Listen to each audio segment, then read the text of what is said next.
Bueno, ahí estamos entonces, vamos a comenzar con el tema de hoy. Ahora vamos a profundizar, seguir profundizando en la respuesta a una pregunta clave que se hace en Apocalipsis, ¿sí? Esa pregunta clave es el texto central de la serie que estamos estudiando, que si podemos una vez por mes vamos a tratar de estudiar la respuesta a esa pregunta que se hace Juan allí en Apocalipsis, ¿sí? El capítulo es el número 6 de Apocalipsis, el versículo 17, y dice: porque el gran día de su ira, el gran día, el gran momento, el gran tiempo de su ira ha llegado.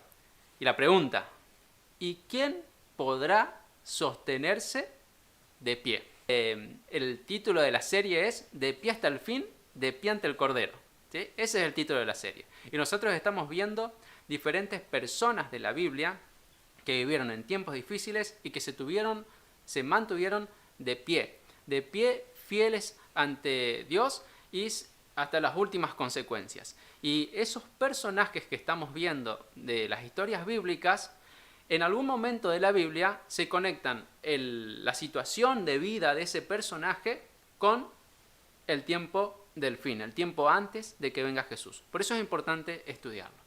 Hemos estudiado ya el primer tema, que es de pie como Elías.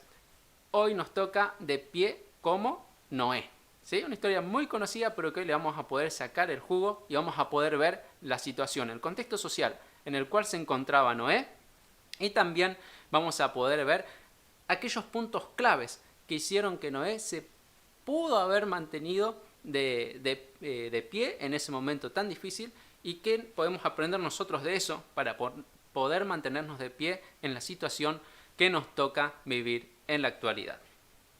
Para comenzar, vamos a ver un versículo bíblico que se encuentra en Mateo 24, 37 al 39, y allí el que habla es Jesús. Dice lo siguiente: pero, como en los días de Noé, así será la venida del Hijo del Hombre. Primera conexión de lo que nosotros estamos hablando y por qué tomamos específicamente la vida de Noé y no de otro, ¿no? Allí Jesús está haciendo una conexión entre los días de Noé, lo que vamos a estudiar hoy, y los días previos a la segunda venida de Jesús, que nosotros creemos vivimos en esa situación, en ese tiempo. Porque como en los días antes del diluvio, estaban comiendo y bebiendo, casándose y dándose en casamiento, hasta el día en que Noé entró en el arca, y no entendieron, hasta que vino el diluvio y se los llevó a todos. Así será también la venida del Hijo del Hombre.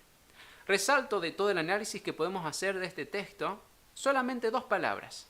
La frase "y no entendieron". ¿Cómo no entendieron? ¿Qué es lo que no entendieron? ¿Y quiénes no entendieron? Para eso vamos a buscar, los invito a que busquen. Yo aquí, para hacer un poquito más ágil el tema que estamos estudiando, yo ya tengo acá los versículos escritos, pero los invito a que ustedes a que busquen en Daniel capítulo 12, versículos 1 al 3 y el versículo 10. En esta parte Daniel está hablando del mismo momento en el que habla Jesús, esto es el tiempo del fin, ¿sí? Y fíjense, en aquel tiempo, el tiempo del fin, se levantará Miguel, quien nosotros creemos que es Jesús, el gran príncipe que está de parte de los hijos de tu pueblo. Y será tiempo de angustia, el cual nunca fue desde que hubo gente hasta entonces. Pero en aquel tiempo será libertado tu pueblo, todos los que se hallen escritos en el libro. Y muchos de los que duermen en el polvo de la tierra serán despertados, unos para vida eterna y otros para vergüenza y confusión perpetua. Los entendidos, ¿sí? Los entendidos resplandecerán como el resplandor del firmamento. Fíjense, aquí el texto dice los entendidos, estamos hablando precisamente de eso. Y los que enseñan la justicia a la multitud como las estrellas a perpetua eternidad. Muchos serán limpios y emblanquecidos y purificados. Los impíos procederán impíamente, y ninguno de los impíos entenderá, pero los entendidos comprenderán. Tenemos en este texto algunas pistas que responden a las preguntas que recién nos hacíamos. Primero, ¿quiénes son los que no entienden? Los que no entienden son los que cometen impiedad, los que hacen el mal, los que no siguen los caminos de Dios. ¿Quiénes son los que entienden? Los que entienden son los que enseñan la justicia, los que resplandecen por el sol de justicia que los alumbra a ellos, que es Jesús, ¿sí? Aquellos que están siendo emblanquecidos, limpios y purificados. Entonces ahí tenemos dos grupos, los que entienden y los que no entienden. Los que entienden están con Cristo, los que no entienden no están con Cristo. ¿Y qué es lo que no entienden?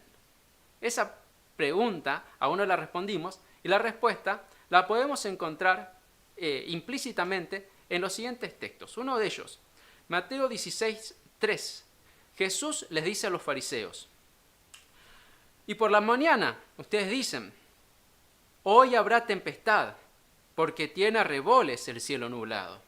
Hipócritas, que saben distinguir el aspecto del cielo, pero las señales de los tiempos no pueden distinguir.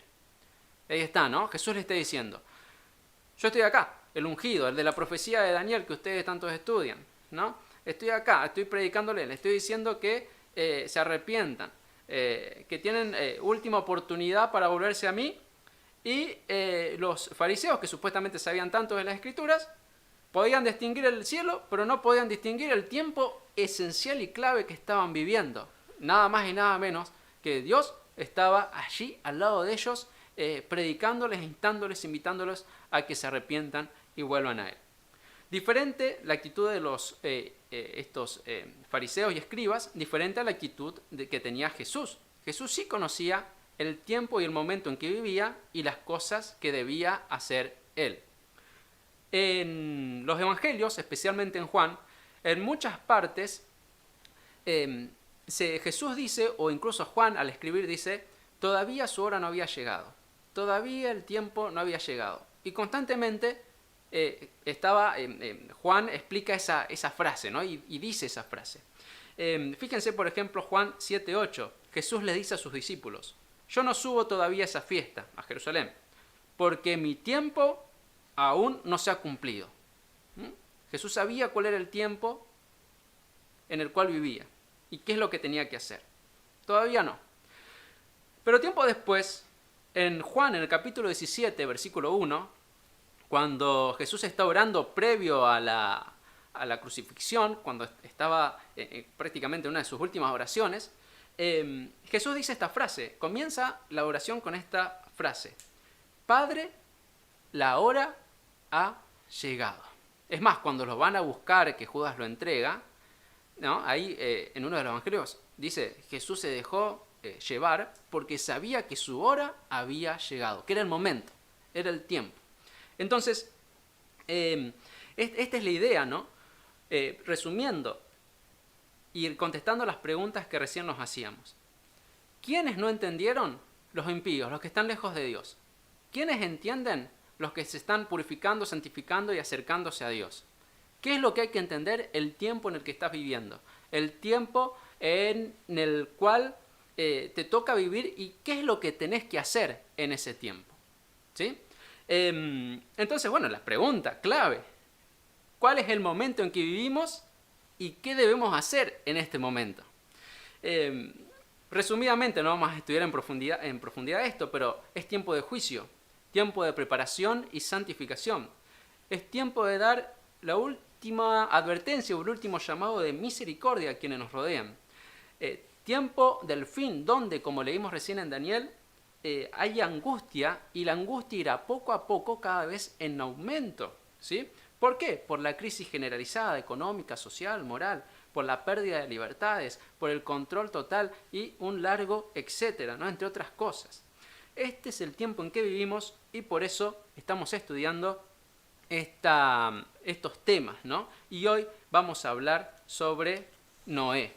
Noé es alguien que conoció el tiempo en que vivía y muchos de sus contemporáneos, a pesar de que lo habían escuchado,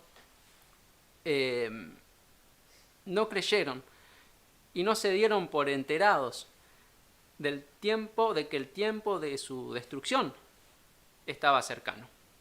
Vamos entonces a la primera parte ahora, ya que hemos hecho la introducción, la primera parte de este tema, que va a ser analizar las características de la sociedad en la cual vivía Noé para compararla con nuestros días de hoy.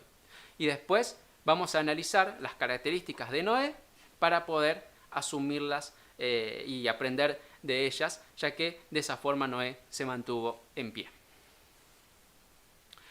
Vamos a buscar Génesis, capítulo 6, versículo 1 y 2. Génesis 6, 1 y 2. Vamos a empezar a analizar algunos fragmentitos del capítulo 6. No vamos a ir puntualizando por cada detalle, pero sí algunas cosas claves que nos permitan entender el contexto social, moral, espiritual que vivió Noé.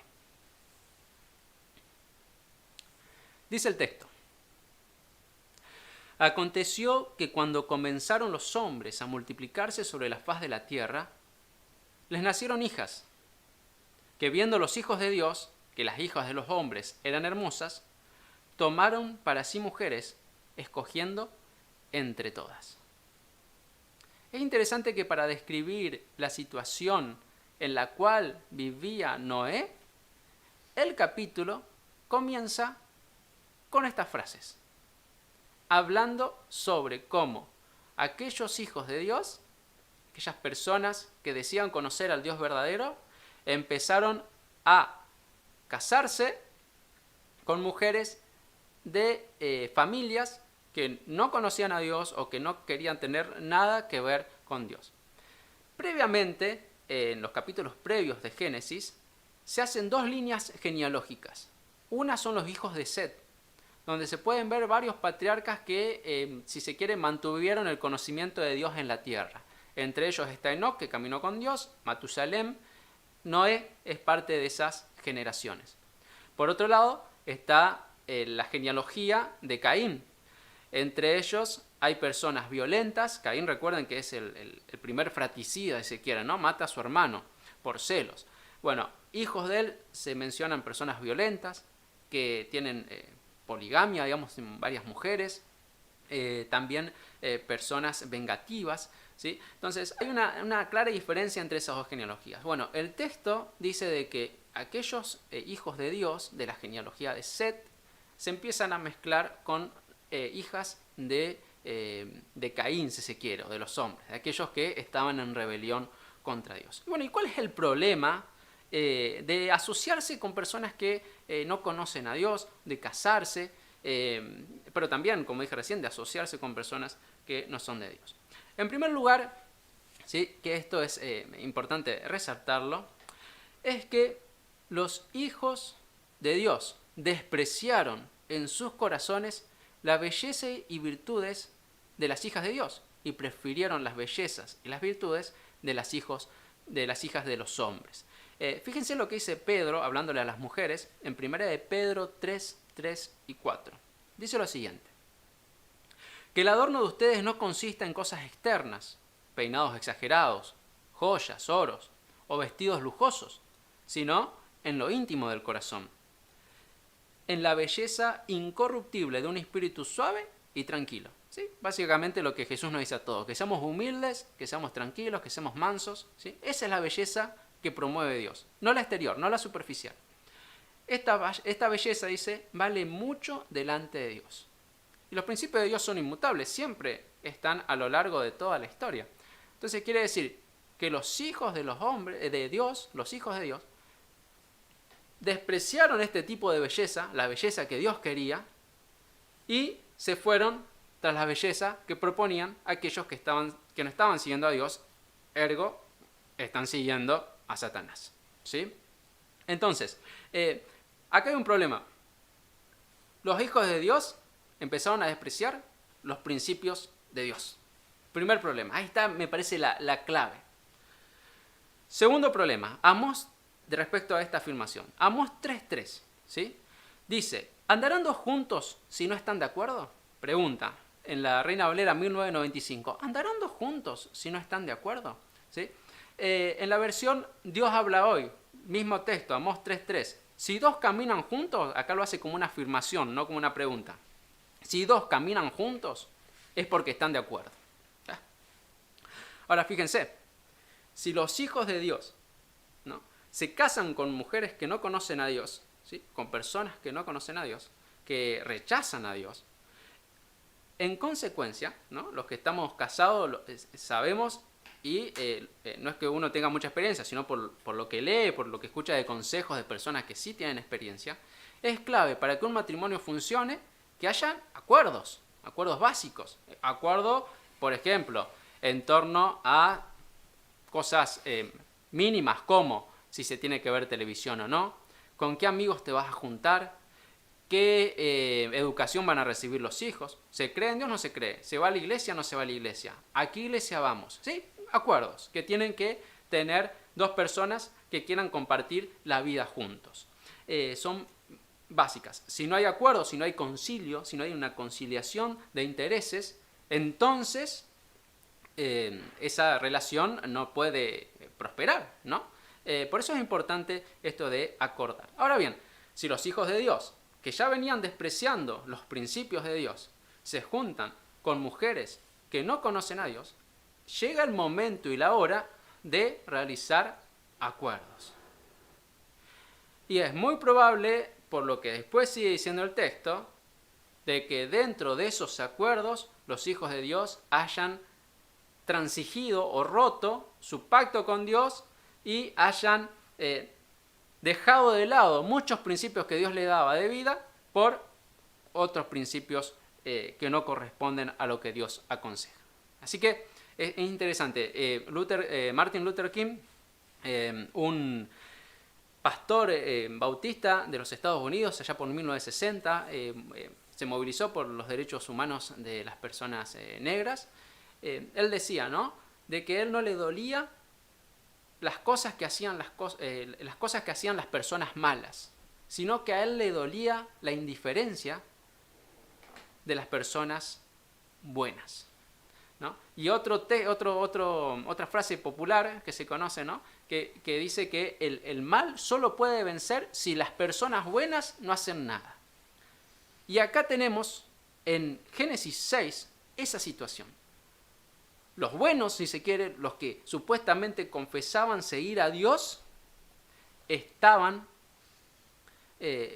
transigiendo, abandonando los principios divinos y yéndose del lado de los malvados, si se quiere.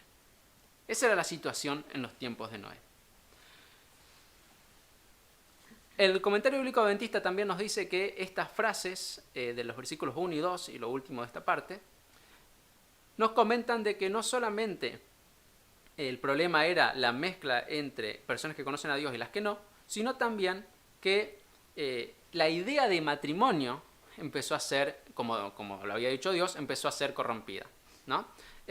Una de esas prácticas era la poligamia, ¿no? Entonces los hijos de Dios empezaron a tener estas prácticas que Dios reprobaba. Bueno, y hagamos un poquito la aplicación ahora a nuestros días, ¿sí? Primer punto. La idea de Dios sobre el matrimonio en la actualidad, ¿sí?, la idea de Dios sobre el matrimonio y el amor, las relaciones entre parejas, hoy está totalmente corrompida, ¿sí?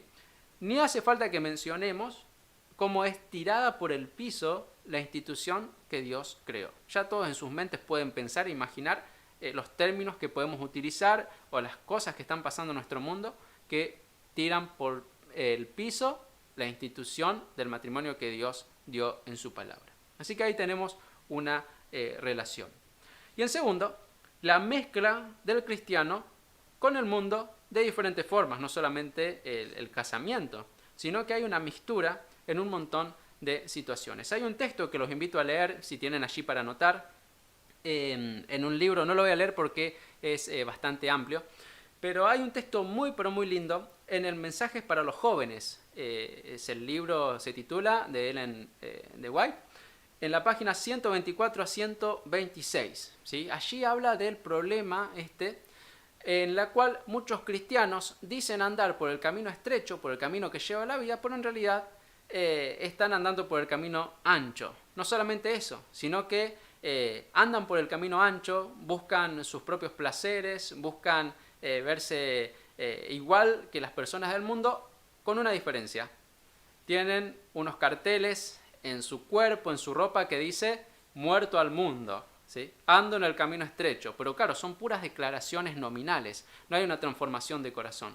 Está buena esa cita, los invito a que lo buscan. Y claro, y el problema que resalta Elena de White en este punto, que el problema no es que yo trate con personas que no crean lo mismo que yo, ¿no? El problema no es ese, el trato, el mezclarme, el estar con ellos.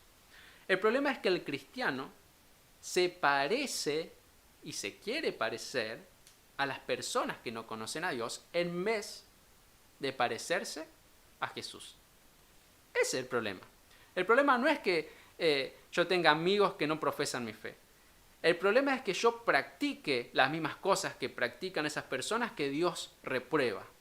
El problema es que si yo estoy con ellos, ¿sí?, y tengo un vocabulario que ofenda a Dios, ese es el problema. No es que esté con ellos. Dios quiere que estemos con ellos para poder predicarles de Dios. No para que me termine convirtiendo en un cristiano nominal y que en la práctica en realidad no haga lo que Dios me pide, ¿sí? Entonces, bueno, hoy se ve mucho de eso y podemos verlo en la actualidad. Bien, continuamos con el análisis del texto de Génesis 3, segunda parte. Génesis 3. Dijo Jehová, al ver esta situación, que incluso sus propios hijos, los que dicen conocerlo, se van tras la maldad. No contenderá mi espíritu con el hombre para siempre, porque ciertamente es de carne, mas serán sus días 120 años. Solo vamos a analizar las primeras dos frases, ¿no? No contenderá mi espíritu con el hombre para siempre, primera frase que vamos a analizar. Segunda frase que vamos a analizar, porque ciertamente él es carne. Primera frase. En Génesis capítulo 6, versículo 3. Eso es lo que estamos ahora analizando, ¿sí? Primera frase. No contenderá mi espíritu con el hombre para siempre, ¿sí? La palabra contender en hebreo, según el comentario bíblico adventista, puede ser traducida como gobernar, juzgar, ¿sí? Un texto que puede ejemplificar esta idea, esta frase que Jehová está diciendo en ese momento de antediluviano, está en Isaías capítulo 1, versículos 10 al 14. Fíjense esta expresión que es muy similar a la de no contender mi espíritu con el hombre. Dice así: no me traigan más ofrendas sin valor, le habla Dios a los israelitas. No soporto el humo de sus ofrendas. Ustedes llaman al pueblo a celebrar la luna nueva y el sábado, pero yo no soporto las fiestas de gente que practica el mal. Aborrezco sus fiestas de luna nueva y sus reuniones. Se me han vuelto tan molestas que ya no las aguanto. Estoy leyendo en la Dios habla hoy, la versión. Cuando ustedes levantan las manos para orar, yo aparto mis ojos de ustedes, y aunque hacen muchas oraciones, yo no las escucho, porque tienen las manos manchadas de sangre. Textos como estos podemos ver en muchos espacios de la Biblia. Son textos en los cuales Dios le dice a su pueblo y a las personas: basta, me cansé, mi paciencia llegó al límite, basta, ¿sí? Esa es la idea. Cuando Jesús dice, no contenderá mi espíritu con el hombre para siempre, dice, basta. Después dice, le doy 120 años más y se acabó, ¿sí? Cansado de querer gobernar, juzgar, llevar a las personas hacia el bien, hacia tener una vida en abundancia. Cansado de eso, Dios llega un momento en que dice, basta, me cansé de que ustedes, incluso a los que dicen ser parte de cristianos o dicen conocerme, me cansé de que vengan con puras prácticas religiosas y ninguna transformación de vida, siguen haciendo el mal. Ni hablar de los otros que directamente hacen todo el tiempo el mal, ¿sí? Entonces, esa es la idea de la frase. Siguiente frase.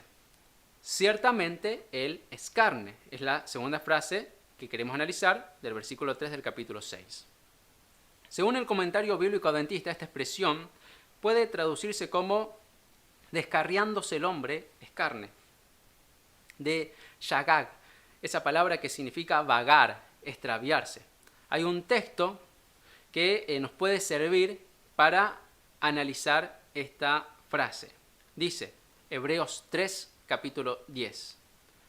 A causa de lo cual me disgusté contra esa generación, y dije, siempre andan vagando en sus corazones y no han conocido mis caminos. Eso es lo que dice Dios. Siempre andan vagando. Y está de nuevo la idea de vagar. Y esta vez en griego, según el diccionario Strong, el vocablo griego, planao, plané, significa desviarse de la piedad, andar engañados, pero por sobre todo significa seguir a un guía errático, seguir a alguien que lo está engañando. ¿Sí? ¿Quién es el que engaña al mundo entero? Satanás, según Apocalipsis 12. Entonces, quiere decir que esta gente que anda vagando, ¿sí? este hombre que es carne, está siguiendo a un guía errático, está siguiendo a Satanás. ¿Y por dónde nos lleva Satanás? Hay un texto en Juan, primera de Juan 2, 15 al 17, que dice: todo lo que hay en el mundo, los deseos de la carne, los deseos de los ojos y la vanagloria de la vida, no proviene del Padre, sino del mundo.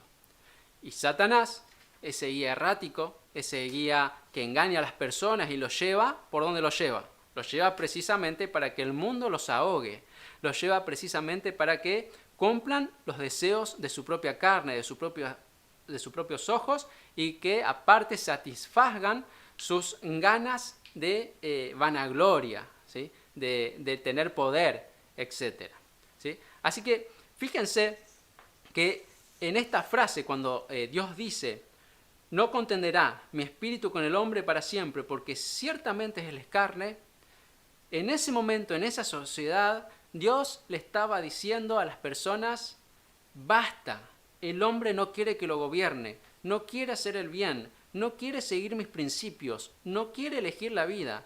Es inútil seguir contendiendo con él para que se aleje del mal. Siempre anda engañado detrás de un guía que lo está llevando a la muerte.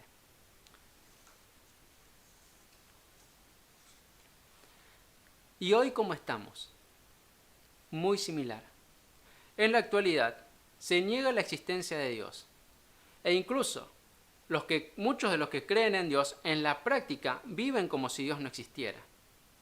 La palabra pecado, la otra vez hablábamos con Osvaldo, la palabra pecado, ¿sí? Ya hoy no se puede utilizar, porque es como una palabra que está impugnada ideológicamente, es decir, una palabra que cae mal. Las personas como que se cierran el oído cuando se le dice la palabra pecado. La palabra juicio de Dios también. Palabras que están entrando en desuso y que están, repito, impugnadas. ¿Sí? Son malas palabras. No se deben usar. Y muchas personas cierran los oídos cuando se habla de eso. Dos preguntas que estaría bueno que nosotros nos las hagamos y que son dos preguntas que creo que también están cayendo en el desuso. Primera pregunta: ¿qué puedo hacer para agradar a Dios?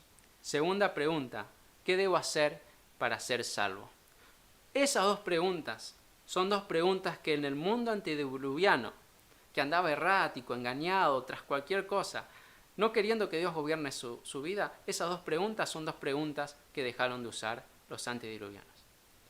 Hoy en este mundo, y nosotros que estamos escuchando este tema, tenemos que preguntarnos entonces: ¿qué puedo hacer para agradar a Dios? ¿Y qué debo hacer para ser salvo? Vamos a la última parte de esta sección de analizar el contexto en el cual vivía Noé. Y vamos a leer Génesis 6, 5, o sea, capítulo 6, versículo 5, y los versículos 11 y 12. Dice lo siguiente: y vio Jehová que la maldad de los hombres era mucha en la tierra, y que todo designio de los pensamientos del corazón de ellos era de continuo solamente al mal. Y se corrompió la tierra delante de Dios. Versículo 11. Y estaba la tierra llena de violencia. Y miró Dios la tierra. En este texto no lo vamos a analizar, pero esto de y miró Dios la tierra quiere decir que Dios empezó a juzgar, a examinar, a ver qué pasaba con cada ser humano en la tierra. Un momento de juicio. Y miró Dios la tierra. ¿Y cuál fue el resultado de esa investigación? He aquí, estaba corrompida, porque toda carne había corrompido su camino sobre la tierra. El comentario bíblico adventista dice: los seres humanos de la época de Noé estaban corrompidos hasta la médula, tenían un corazón corrompido. Y hay dos textos que pueden explicar esto. El primero, Mateo 15, 19, dice: del corazón salen dos puntos. Y ahora vamos a ver en qué pensaban estos antediluvianos. Y pensemos también en qué piensa hoy el mundo. Malos pensamientos, homicidios, adulterios, fornicaciones, hurtos, falsos testimonios y blasfemias. Eso salía del corazón de los antediluvianos. ¿Sale eso hoy del corazón de creyentes y no creyentes? Segundo texto, en Isaías 5, capítulo 5, versículos 11, 12 y 20 al 24. Ahora, lo que vamos a tratar de responder es lo siguiente. Ya sabemos en qué pensaban y qué hacían los antediluvianos por lo que decía Jesús. Ahora vamos a analizar cómo puede alguien pensar todo el día el mal. ¿Cómo se hace esto para que todo el tiempo estés maquinando el mal? ¿Es posible eso? ¿Por qué pasa eso? Entonces tenemos Isaías 5, versículos 11, 12 y 20 al 24. Fíjense lo que dice el profeta. Ay de ustedes que madrugan para emborracharse y al calor del vino se quedan hasta la noche. Todo es música de arpas, salterios, tambores, flautas y mucho vino en sus banquetes. Pero no se fijan en lo que hace el Señor, no toman en cuenta sus obras. Por eso los impíos no van a entender el momento en que viven, porque van a andar de fiesta en fiesta. Ay de ustedes que llaman bueno a lo malo, clave esto, y malo a lo bueno, que convierten la luz en oscuridad y la oscuridad en luz, que convierten lo amargo en dulce y lo dulce en amargo. Hay de ustedes, otra cosa clave, que se creen sabios y se consideran inteligentes. Hay de ustedes que son campeones bebiendo vino y nadie les gana en preparar licores. Ustedes que por dinero declaran inocente al culpable y desconocen los derechos del inocente.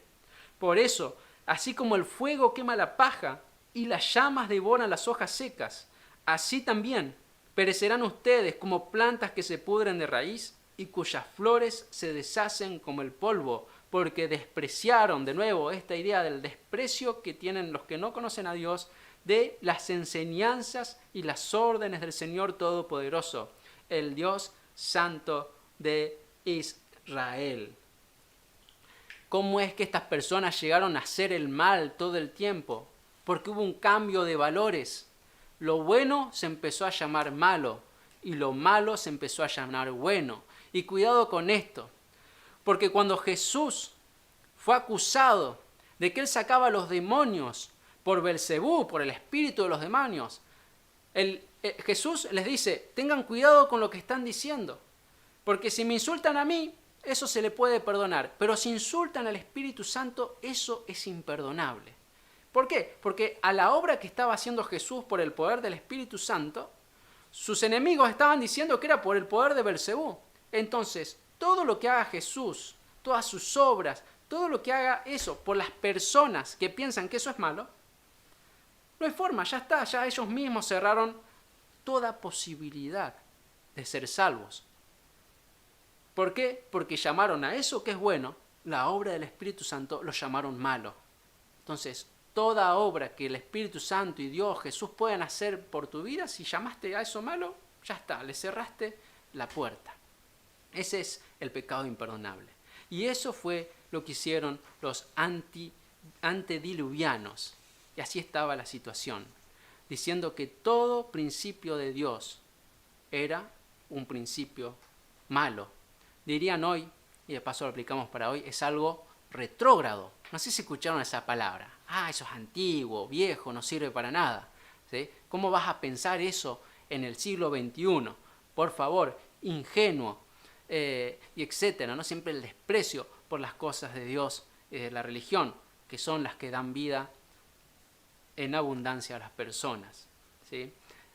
Llamar malo a lo bueno. Y así estaba la sociedad de Noé.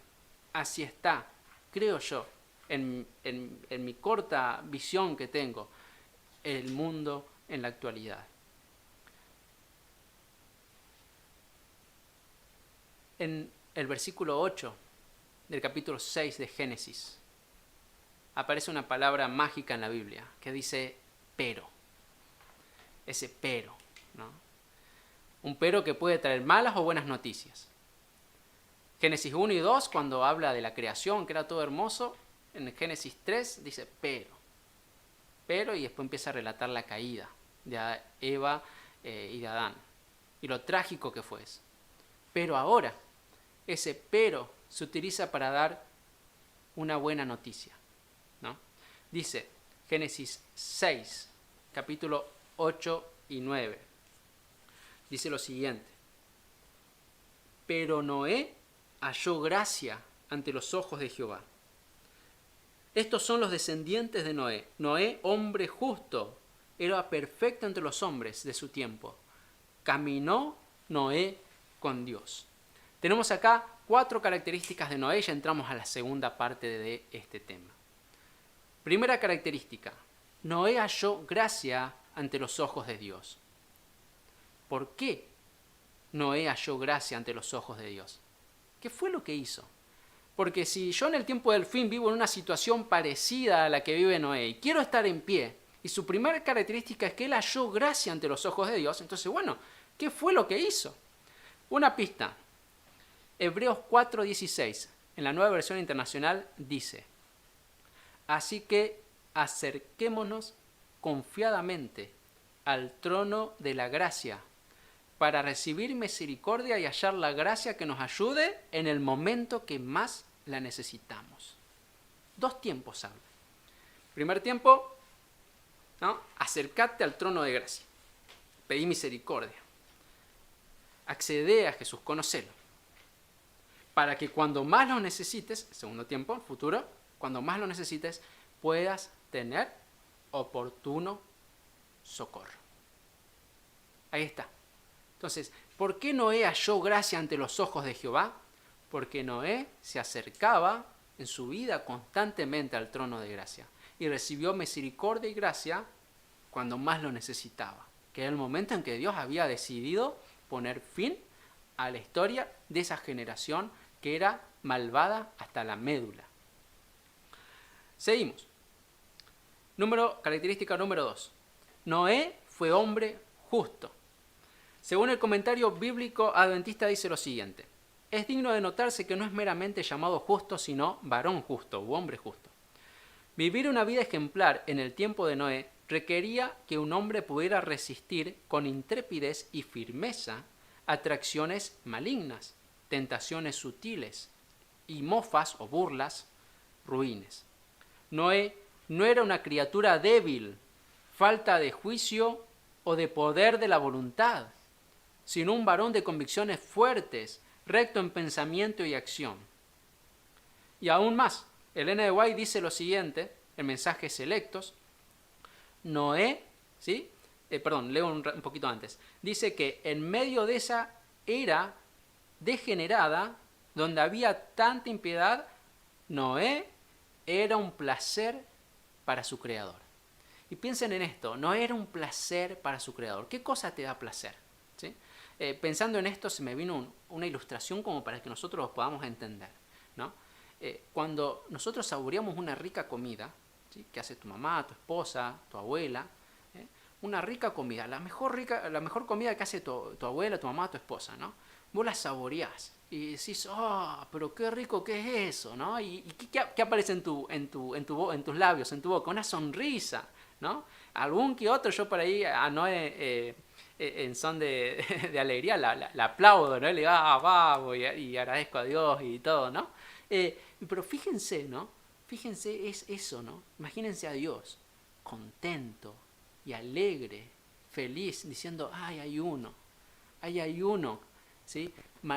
La vida de Noé marcaba una sonrisa en los labios de Dios. ¡Qué lindo! ¡Qué lindo! Noé era una delicia para su Creador. ¿Y por qué no era una delicia para su Creador? El texto que les mencioné recién, que no lo vamos a leer también por cuestiones de tiempo, el texto dice que Noé hacía cosas y vivía una vida que deleitaba a Dios. Entonces la pregunta para hoy es, aparte de buscar misericordia y gracia ante el trono de la gracia para mi vida, para tenerla en el momento oportuno cuando más lo necesite, aparte de hacer eso, que era el punto 1, yo estoy haciendo cosas que deleiten al Señor. Yo estoy agradándole. Y entre todas las preguntas que decía ese texto de Elena de White, a ver, ¿qué es lo que más le agrada a Dios? Y viene este texto a la mente. En el cielo hay muchísimo gozo, y hay más gozo por uno que se arrepiente que por 99 justos que no necesitan arrepentimiento. Así que, si yo quiero deleitar a Jehová, si yo quiero que mi vida marque una sonrisa en el rostro de Jehová al ver mi vida, tengo que hacer cosas que a Él lo deleiten. ¿Y qué es lo que más le deleita a Él? Ver gente arrepintiéndose de sus pecados. Ver gente que se vuelva hacia Él. Ver gente que deje el camino de la muerte y del egoísmo y elija el camino de la vida y del amor. Cuando vos haces eso, cuando vos te arrepentís, cuando yo me arrepiento de mis pecados, vuelvo hacia Dios, marco una sonrisa en el rostro de Dios. Y cuando yo predico el Evangelio y le hablo a otros de Dios, de la necesidad de que tienen que volverse de sus caminos porque el tiempo es corto, y esas personas acceden a eso, entonces estamos marcando una sonrisa en los labios de Dios. Número 3. Noé era perfecto. ¿Sí? Y está bueno porque cuando empecé a buscar esta idea de la perfección, de a qué se refiere con perfecto, me encontré con la siguiente cita. Dice, Dios dio a todos los que querían la oportunidad de arrepentirse y volverse a Él, pero no creyeron en la predicación de Noé. Se burlaron de sus advertencias y ridiculizaron la construcción de aquel inmenso navío sobre tierra seca. Los esfuerzos de Noé para reformar y ayudar a sus congéneres, o sea, a quienes lo rodeaban, no tuvieron éxito. Por más de 100 años, que hoy hablábamos de la insistencia y la perseverancia, por más de 100 años perseveró en sus intentos por conducir a los hombres al arrepentimiento y a Dios. Cada golpe que daba en el arca equivalía a una predicación. Noé dirigía, predicaba y trabajaba, mientras la gente lo contemplaba con asombro y lo consideraba fanático. Pero él, a pesar de todo esto que tenía en contra, Noé hizo el bien y realizó su misión a la perfección, a pesar de las burlas y el desprecio.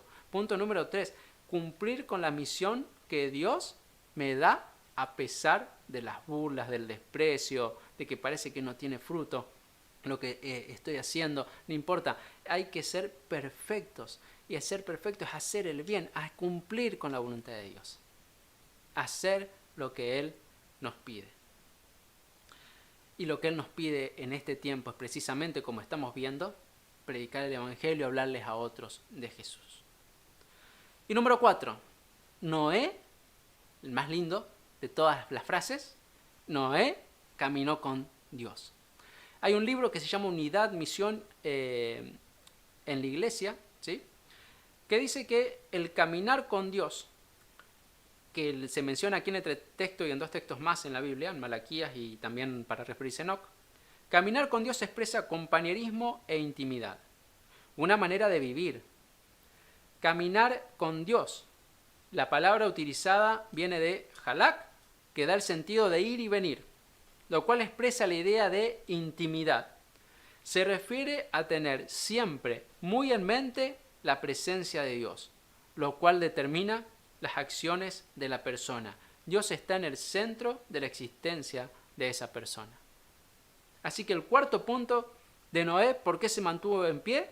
Era porque andaba en intimidad con Dios. Salía, iba con Dios. Venía con Dios. Se levantaba, estaba con Dios. Comía, estaba con Dios. Se acostaba, estaba con Dios. Trabajaba, estaba con Dios. Todo el tiempo tenía presente a Dios y lo que Él quería para su vida. Para cerrar, los voy a invitar a escuchar una pequeña canción, ¿sí? La letra de esa canción ustedes la pueden ver en la descripción de este video, ¿sí? En la descripción de esta transmisión, abajo, tienen la canción para que ustedes la pueden leer en la medida que la escuchan. No es un video que ustedes puedan ver imágenes, sino que van a tener que escucharlo. Y habla precisamente de Noé. El autor es Ismir Muñoz, que es un pastor adventista de México. Aparte compone muchas canciones muy lindas. Y bueno, y esta de Noé particularmente es una canción bastante fuerte, dura, transmite un poco la situación en la que vivían los antediluvianos y a mí por lo menos me hizo caer en la cuenta de la seriedad del momento en el cual estamos viviendo. Por eso los invito ahora que en 3-4 minutos que dura la canción ustedes puedan prestar atención a esa canción, esa letra y también puedan en sus corazones decidir qué es lo que van a hacer. Vamos entonces a la canción de Ismir Muñoz titulada Noé.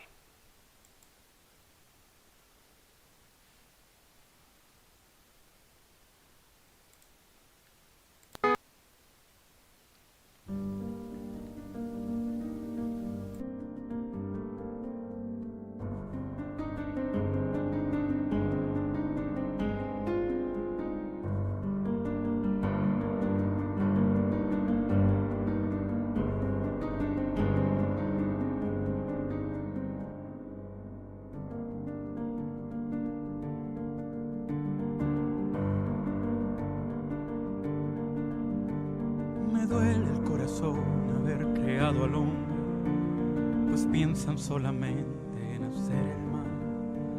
Pretenden olvidarme, negar que yo existo, se gozan en su gran perversidad. No escuchan, ya no entienden, no respetan el vivir. La justicia es pisoteada frente a mí y el sagrado matrimonio que una vez les di lo han convertido en una aberración.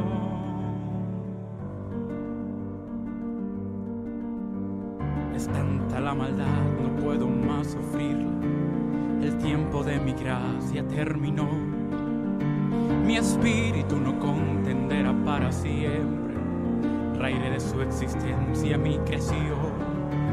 Mas una luz aún brilla y la puedo distinguir. Hay alguien que camina junto a mí, que obedece mis palabras, que me ama aún. A él salvación le daré. Noé.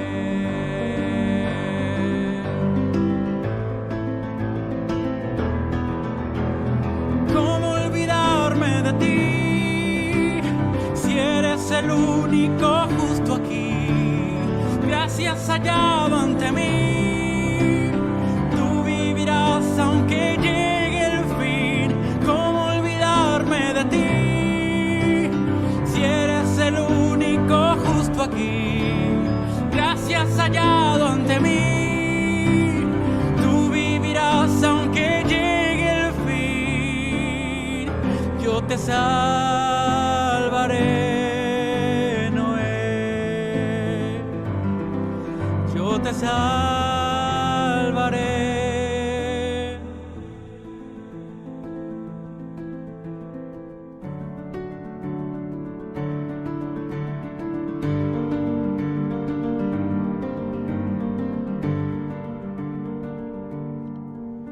Construye un arca, yo seré quien te dirija y anuncia que el final muy cerca está. Mantente como roca en medio de un diluvio, pues burlas y desdén recibirás. Mi nombre es Noé, siervo del Dios viviente, y en su nombre anuncio que pronto vendrá un diluvio. Arrepiéntanse, busquen a Dios, entren al arca. Cállate, anciano, jamás ha llovido sobre la tierra, son puras mentiras lo que tú dices. Jamás lloverá. Eres un fanático ridículo, jamás lloverá. Los animales vienen, obedecen a mi voz. Hoy entra con tu casa que esto se acabó. Por mucho tiempo les hablé a su corazón, mas hoy esta puerta de gracia se cerró.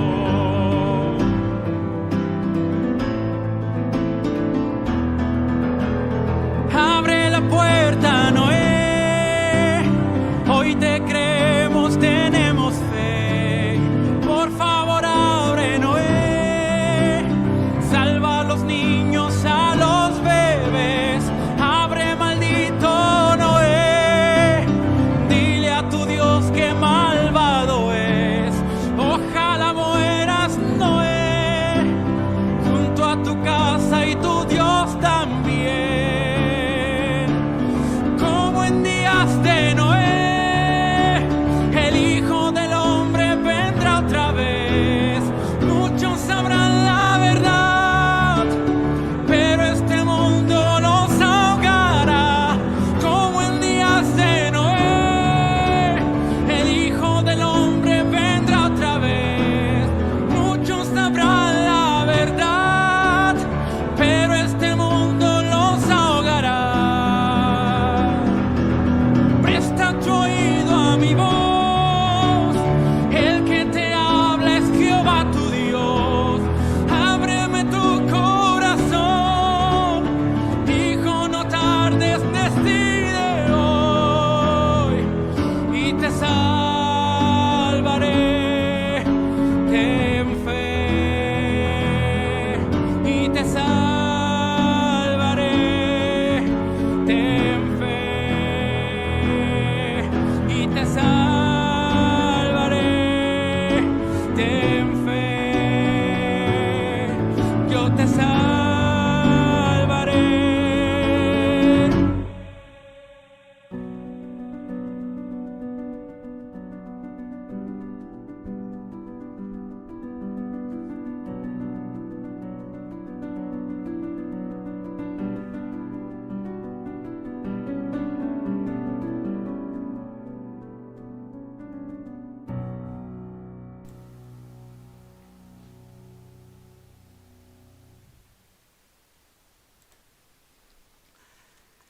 Les leo un texto también del comentario bíblico adventista y también de otros textos que estuve señalando recién, de Elena de White.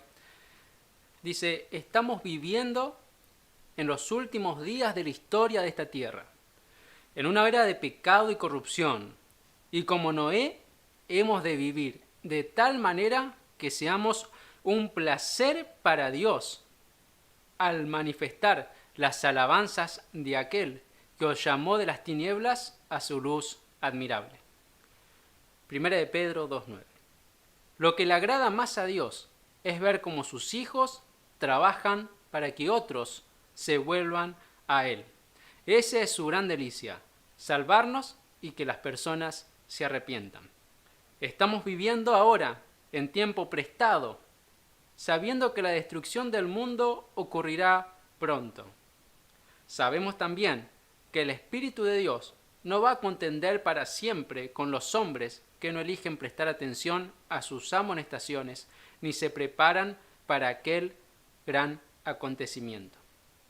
Cito las palabras de un predicador actual que se llama Noé Aguilar, sí, otro Noé, pero actual. Esas palabras él las recibió en un sueño antes de cambiar su vida trascendentalmente y acercarse a Dios y cumplir la misión que Dios le dio. Esas palabras dicen así, y es las palabras que Dios nos hace a todos nosotros. La oportunidad se está pasando. ¿Y vos? ¿Qué estás haciendo?